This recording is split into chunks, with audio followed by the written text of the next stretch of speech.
Kumekuwa na ongezeko kubwa sana la mauaji watu wanapokuwa kwenye ndoa au mahusiano, hali inayopelekea watu kupoteza maisha au wengine kuishia jela kifungo cha maisha. Sasa kupitia hilo ni shati ya elimu tukasema tukae chini tujadili hili jambo. Kaswalula, ni kwa nini kumekuwa na ongezeko kubwa sana la watu kupoteza maisha wanapokuwa kwenye ndoa au mahusiano? Na tunaona hata kwenye mitandao ya kijamii hivi sasa mambo yamekuwa ni mengi sana. Pengine sijui wewe ni mdau wa mitandao ya kijamii. Mr. Rami, ni kweli na ni sahihi kwamba mauaji yameongezeka kwa kiasi kikubwa, hasa katika upande wa wanandoa, lakini pia tu si ndoa, pia mahusiano ya kimapenzi.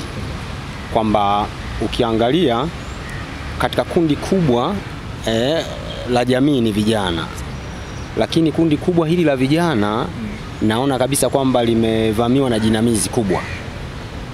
Jinamizi kubwa. Na kwa nini nasema jinamizi kubwa? Ukiangalia rate ya vifo vinavyotokea au vinavyosababishwa na mahusiano ama wanandoa kwa maana ya wivu, wengi wao wanatoka katika kundi la vijana. Kundi la vijana. Na kwa mimi binafsi shida naiona ipo, na ipo ni kubwa. Na huwa najiuliza sana ni kwa nini watu wanakuwa wanatamani kuwepo kwenye ndoa, alafu mtu anapoingia kwenye ndoa anajuta na anatamani muda mwingine tena kutoka, kwamba bora nisingetakuwa kwenye ndoa na vitu kama hivyo. Nataka tuzungumzie ndoa. Mtu kabla hajaingia kwenye ndoa, kwa maana mwanamke au mwanaume, vitu gani vifanyike kwanza ili kuepusha migongano kama hiyo na kutokea kwa mauaji? Kwa mawazo yako nachoweza kukiona kama nilivyosema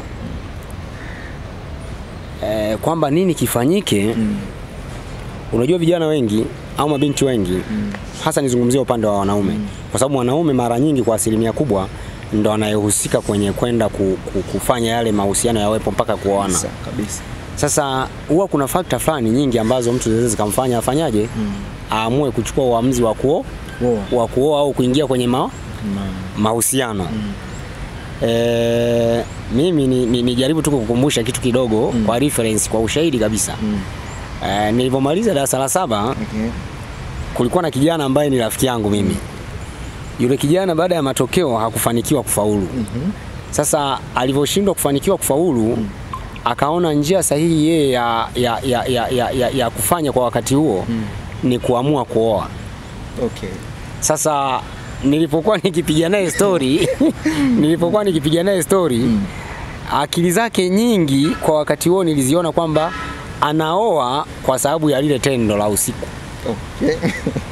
Kwa kiasi kikubwa sana. Kwa sababu alisema akasema kuna siku baada ya kuoa sasa nikawa nimekutana naye, kwa sababu tulikuwa tunakaa naye jirani. Ananiambia, bwana, ndugu yangu bwana Kaswalula, bwana, kuoa ni starehe. Kuoa ni raha. Maana yake unakuwa na mwanamke ambaye una uhuru naye ndani usiku, yani chochote unafanyaje? Unafanya. Sasa wengi vijana wa design hiyo wapo ambao wanaoa kwa sababu ya tendo moja, lakini 2 wanaoa kwa sababu ya tendo hilo moja. Sasa maana yake utakapooa kwa sababu ya hilo tendo, kuna wakati hilo tendo linaweza likakuchosha. Kuna wakati inakuja linakuchosha. Linapokuchosha unamuona kama ni takataka.